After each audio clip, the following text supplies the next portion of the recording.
Hello बच्चों, चलिए प्रश्न को पढ़ते हैं। एंजाइम की परिभाषा लिखिए। इस प्रश्न में हमें एंजाइम की परिभाषा लिखना है। तो आइए देखते हैं। सबसे पहले जो है इस प्रश्न में हम बात करेंगे मुख्य अवधारणा की। इसमें हो जाएगा एंजाइम। एंजाइम क्या होते हैं, इसकी परिभाषा को हम देखते हैं। एंजाइम एक प्रकार के जैविक उत्प्रेरक होते हैं। उत्प्रेरक होते हैं जो जैव रासायनिक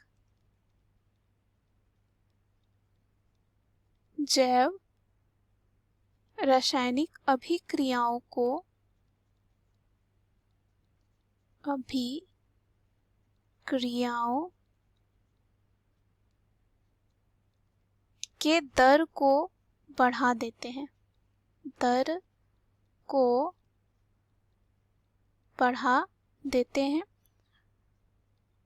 प्रोटीन जो होते हैं, प्रोटीन एंजाइम की बात करें, ये जो है प्रोटीन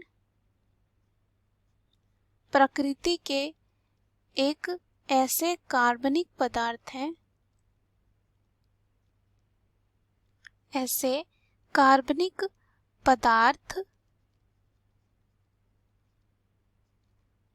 जो जीवित कोशिकाओं में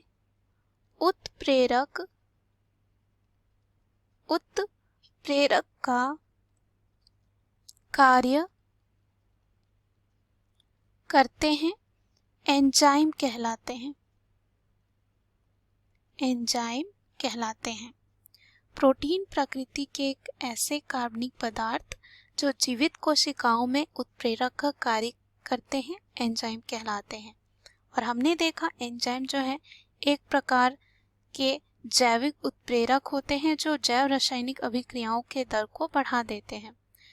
सन 1897 में जो एक वैज्ञानिक जिनका नाम था बर्जीलियस बुकनर ने सर्वप्रथम ईस्ट कोशिका में जो है एक एंजाइम था जाइमेज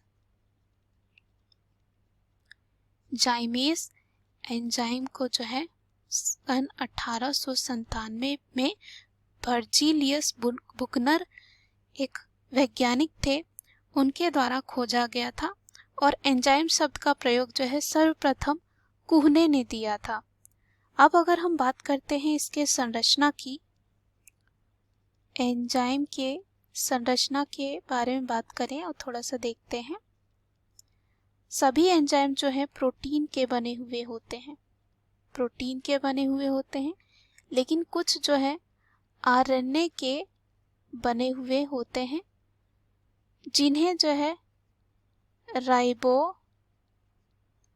राइबोजाइम कहते हैं। आरएनए यानी कि राइबो न्यूक्लिक अम्ल के बने हुए होते हैं।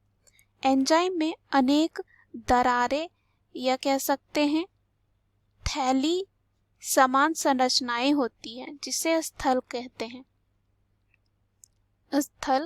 हैं और इन स्थलों से जो है क्रियाकारक आकर जुड़ते हैं। एंजाइम अकार्बनिक उत्प्रेरकों से अलग होते हैं, जैसे अकार्बनिक उत्प्रेरक उच्च तापक्रम, जबकि यहाँ पे बात करें जो एंजाइम होते हैं उच्च तापक्रम पर जो है क्षतिग्रस्त हो जाते हैं। लेकिन जैसे अकार्बनिक उत्प्रेरक जो होते हैं उच्च तापक्रम पर क्षतिग्रस्त नहीं होते हैं। कुछ एंजाइम जो गर्म जल स्रोतों में रहने वाले जीवों में पाए जाते हैं, वो उच्च तापक्रम पर भी क्रियाशील बने रहते हैं। इस प्रश्न में बस हमें एंजाइम की परिभाषा के बारे में पूछा गया था, जो हमने देखा। मुख्य अवधारणा के आधार पर हमने सिद्ध कर लिया है कि एंजाइम की परिभाषा क्या है। आशा करती हूँ उत्तर आपको समझ में आया होगा। धन्यवाद।